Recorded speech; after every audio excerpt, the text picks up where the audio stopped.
This video is about how I installed the Dickinson P-9000 in my little fiberglass camper. Am I a professional installer? No. Is this the best way of doing it? I don't know that either. All I can really tell you is that it's my way of doing it based on my limited experience and the tools I had available. If you're okay with that, then come on aboard. But first, let me tell you what a Dickinson P-9000 actually is. It's a direct vent propane heater that's made in Canada. I had been searching to replace my failing old RV furnace and finally decided that this was the best choice. But it was not an easy decision because I was really fussy about what I wanted. It had to be a commercially available product. It had to fit within the confines of this small trailer. It had to be low on fuel consumption and low on how much electricity it needed. It was not going to produce moisture inside my trailer, and that narrowed it down to only one choice, and that's this one. Well, here it is, right out of the box. Cute little guy, or girl, whatever it is. It looks kind of goofy with the plastic wrap still on it. It's to protect the chrome, and I'm not going to peel that off until it's installed. But it's not that big. It's about, I think, 14.5 inches high by 8.5 inches wide and 5.5 inches deep, plus the backing plate.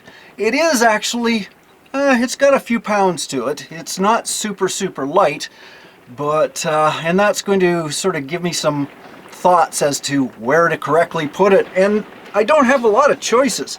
Now, the instruction manual did come with clearances, and it says right here you need 20 inches above it, 6 inches below, and 2 inches on each side. So that doesn't give me a lot of choice in a small eggshell camper like this. Now, the ideal location would be where my old RV furnace is, which is down there.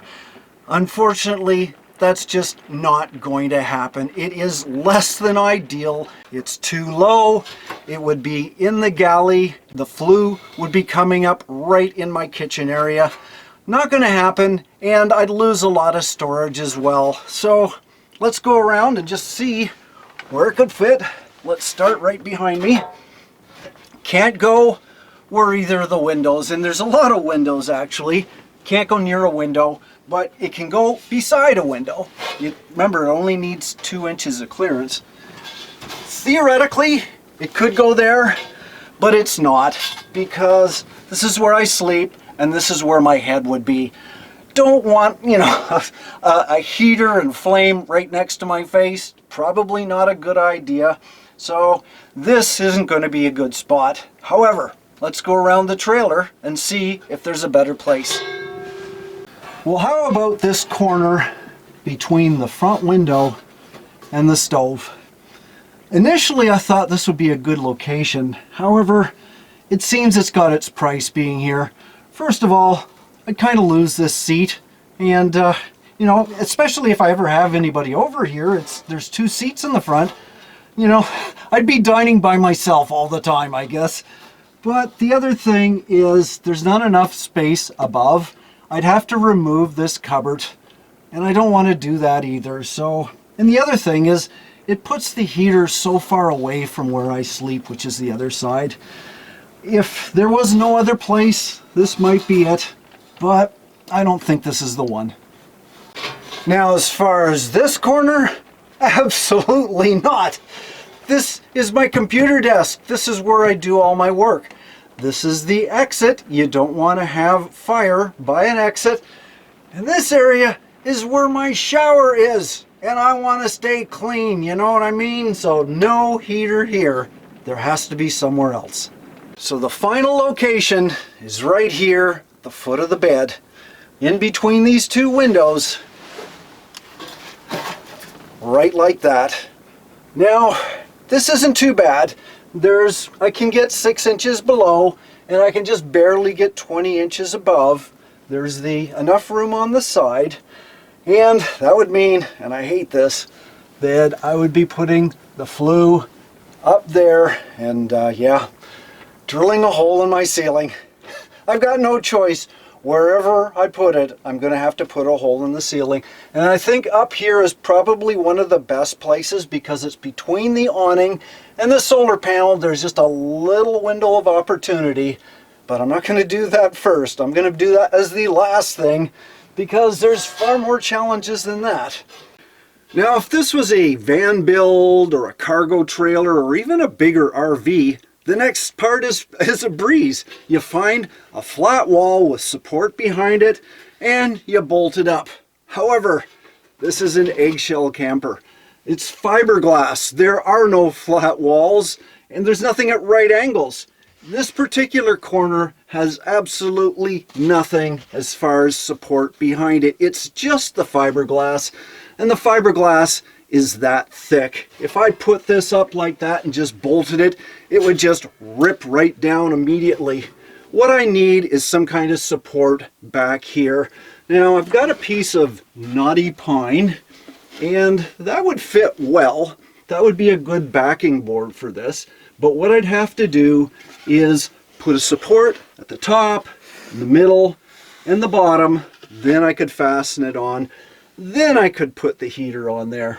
It's a lot more work, but I think the result will make it worthwhile.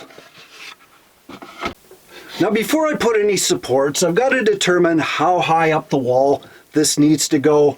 And I figure that out by looking at the stovepipe. This is the chimney pipe that actually comes with the heater, as well as the cap. It's double walled, it's flexible, which really helps, but the design is truly unique because in most cases when you've got a heater or a stove, you've got the exhaust coming through the smaller one going out, and the outer layer is just for insulation so nothing gets too hot and burns against it.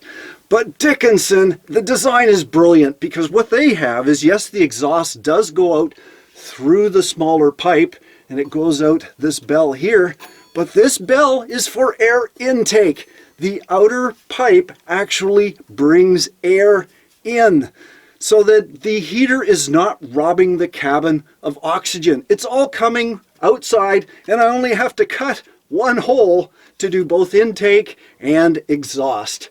Now I'm just going to take this apart, and there's the small one. This is about 28 inches long, and they tell you not to cut it because if you do, it might unfurl, and that's why I've got to determine.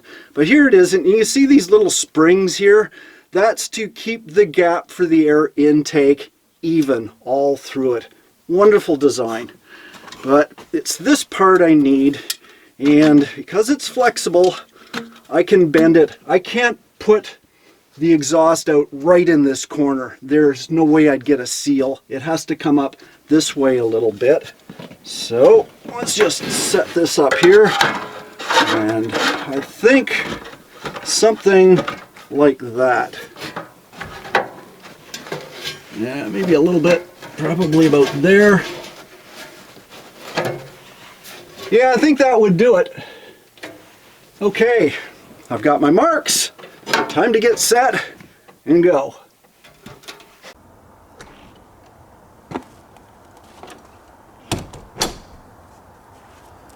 Remember when it was cold and snowy the last video?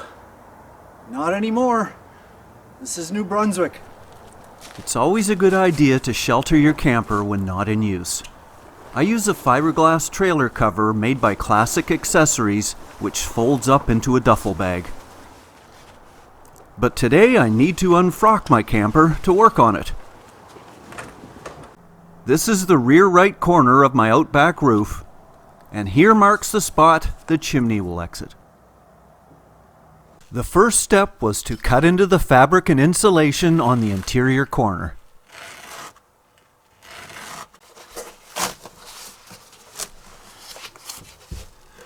Not much in there. Measuring a curved or irregular surface can be a problem, but I have an easy solution for this. First, you need a flat board like a kitchen cutting board and stretch 2 elastic bands across it. Then grab a handful of dry spaghetti, or spaghettini if you prefer. Slide it under the elastic bands, then roll it out to the edges.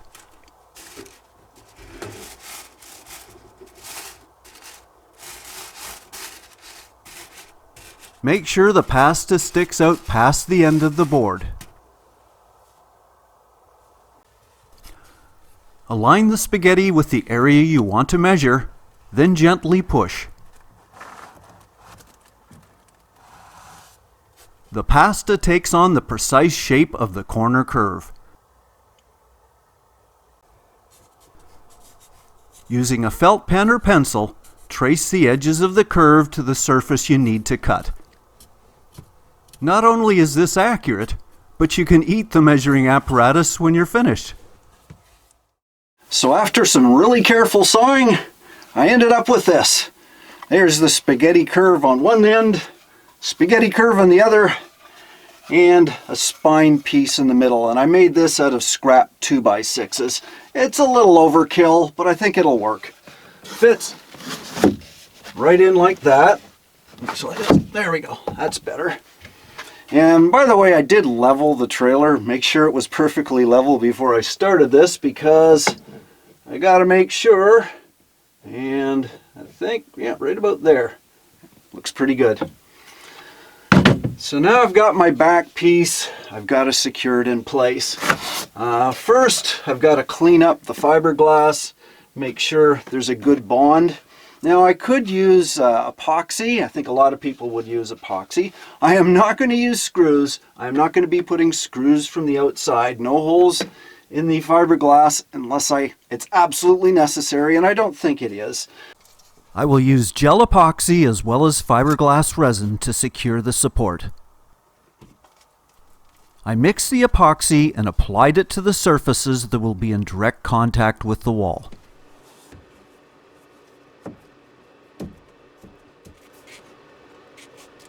I took the extension poles I used for my solar panel to brace the support while the epoxy was hardening. After the epoxy had set, I then mixed the fiberglass resin and cut strips of fiberglass cloth. Of course, I made sure the area was well vented by cracking open some windows and turning the fan on. I applied and coated the strips wherever the support met the wall. To keep the wall warm during curing, I hung a small hairdryer pointed at the corner. It's been drying for a day, so it should be pretty secure there now. Oh yeah, it's not going anywhere. I could probably lift the trailer from this spot. So I'm going to trim the fabric back, put it back in place, and then I can put the mounting board in. The backing board was attached to the support with wood screws.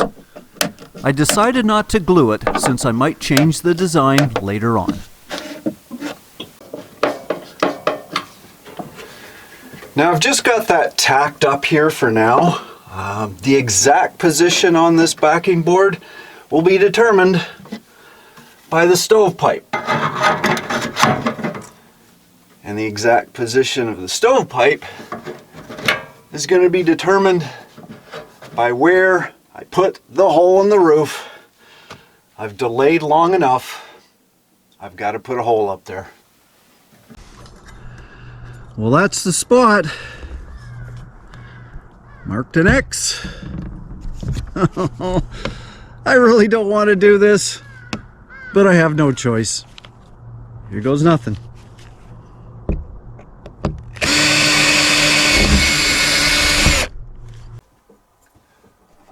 I left the drill in to mark the center.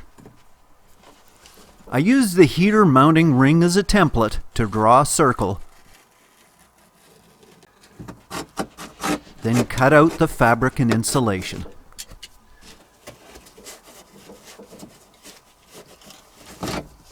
This was to get the fabric out of the way before I drilled the hole for the chimney pipe. Time for the big guns.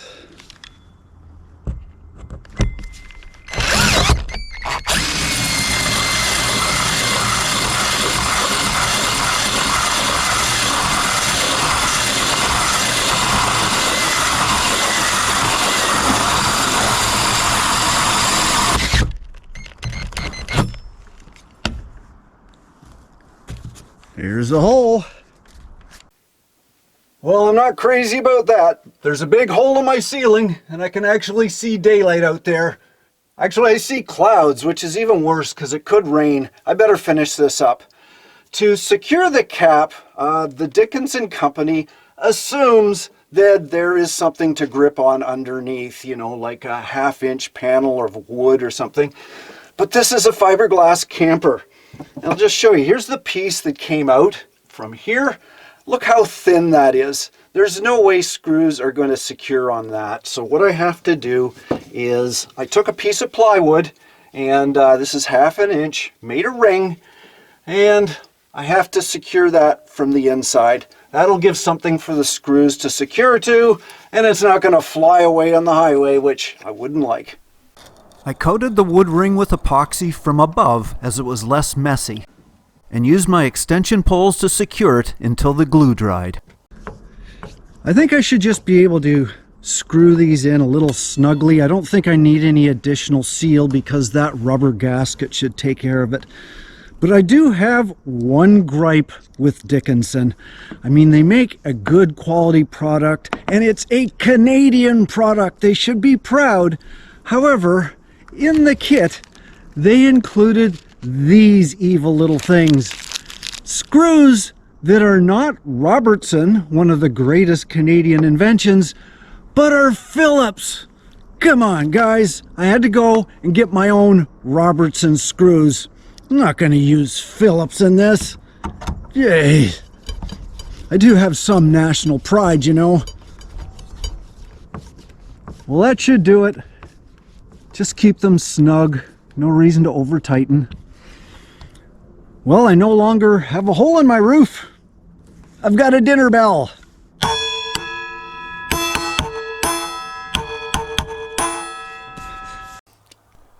The next step was to get a propane line to that corner. After making sure the propane was shut off, I disconnected the old RV furnace gas line. I then went underneath to remove the other end from the Union tee. One big no-no is to split a gas line inside the trailer. It has to be outside, and fortunately, there was already a tee. There are two ways you can get gas to the heater. One is to run a length of copper tubing underneath, and the other is using a propane hose. Okay, so that's the furnace line. Wants to be in my way, of course. Just put that over there for now. For simplicity, I opted for the hose.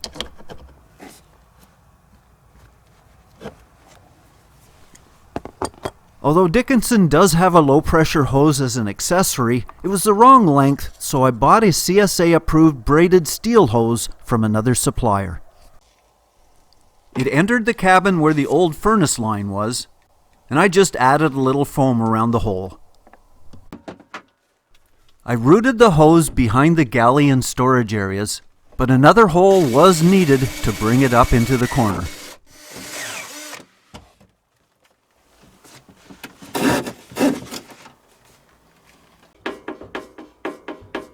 I next put to good use those fabulous Robertson screws. After tapping into an existing 12-volt line, I ran the wires to the corner. I attached bullet connectors to the bare wires and joined them together. The last part of the install was to hook up the new gas line.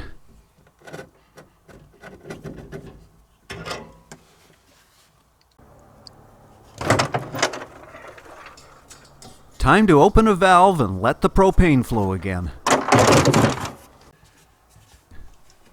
Using a little soapy water, I sprayed both ends of the line to test for leaks.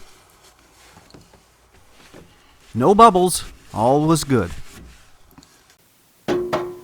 Look at this.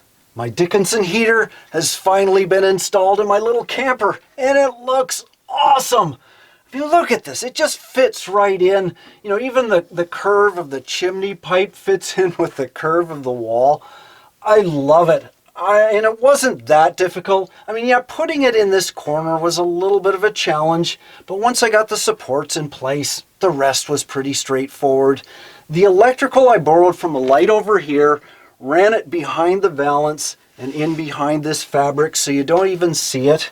And the propane hose is right on the side, so it's not going to interfere with anything. I still have a lot of room. You know, I've got about maybe 6 to 8 inches here. I mean, yeah, my feet are going to be in here, but, you know, I think if I got a hot foot, I'd figure that out. I'm not really concerned at all. And the chimney is pretty secure. There's no screws holding it in place, the pipe. It was just a matter of lifting the heater up when it was in place and then putting the 4 screws in. I'm probably going to use some more screws, but for a test, I think this should do it. I mean, look at this. I'm just dying to try it out. There is a beautiful blue moon in the sky that night, and the winds changed direction from the south to the north. Well, no big surprise. The weather changed again.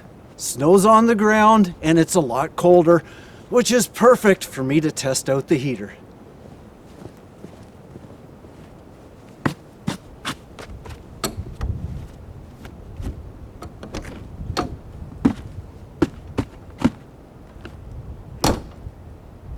Now, just for the record, the current temperature inside my trailer is -4 Celsius or about 26 degrees Fahrenheit. It's a little on the cool side. You'd probably appreciate a little bit of heat.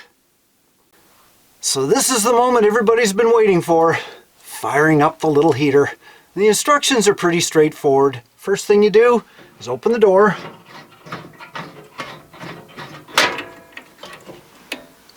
You make sure the gas knob is in the off position. Press it in. Give it a little gas. Get out your lighter and light. Oh yeah, look at that. Now you got to keep this down and just very slowly shut the door. Listen to it howl.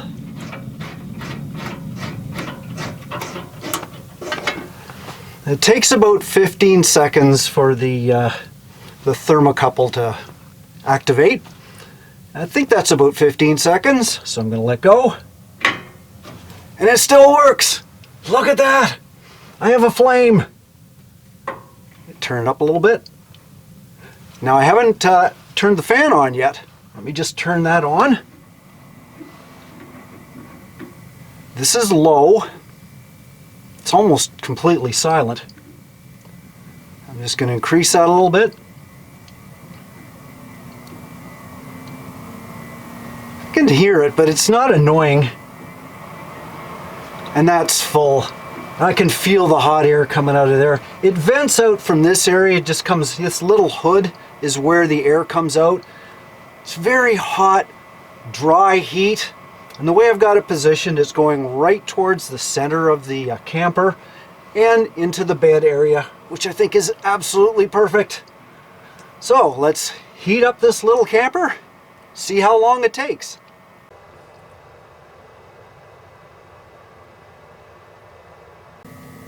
Well, it's been running for a couple hours. How well did it perform? Well, it's certainly a lot warmer in here. As a matter of fact, I'm a little overdressed, so I'm going to take my jacket off. Now, the actual temperature right now is 15 degrees Celsius or around 60 degrees Fahrenheit.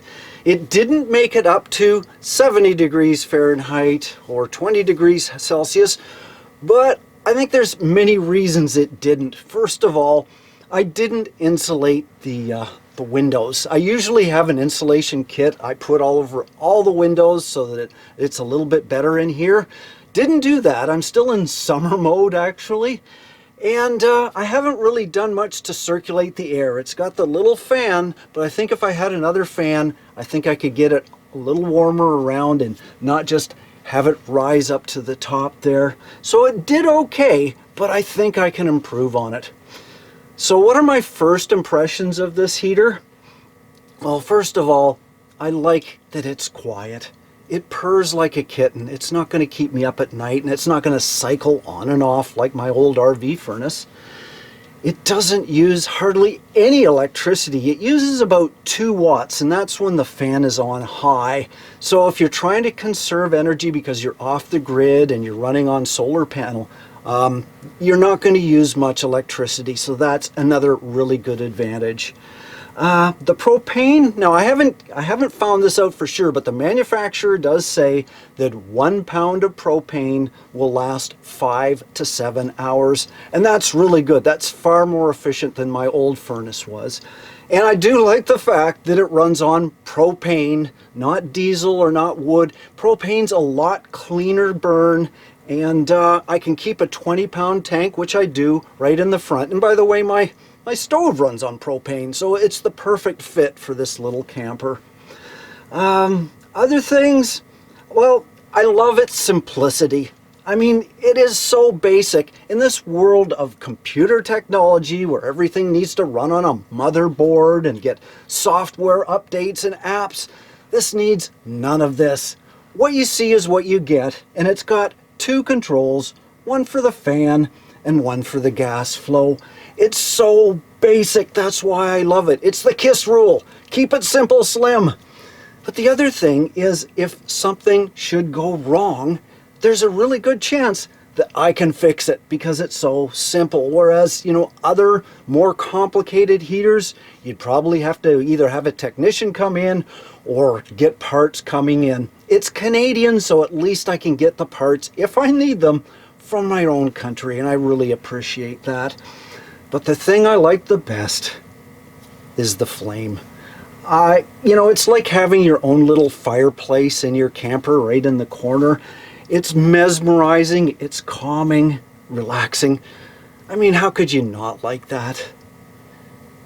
Now, it does have some disadvantages. You know, it did take a little bit of time to warm up, I agree, but it doesn't have a thermostat, and some people appreciate a thermostat. They want it an exact temperature all the time, whereas this one you've got to just, you know, turn the controls a little to bring it a little warmer or cooler over time. But I can handle that. I'm good with that.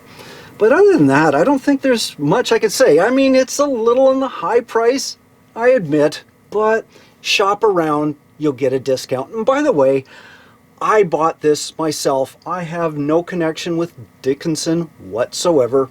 I just went to like a marine supply place. Seemed like a good deal.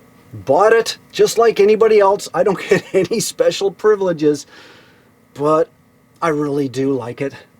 I can't wait to get out camping with it. So far, I'm really pleased with this heater, but this is only the first fire up. The real test will be when I take it out to the woods on a cold winter campout. So please make sure to watch for a performance review as I put it through all the paces. I hope you enjoyed this video, and please check out my others as well. Stay warm out there.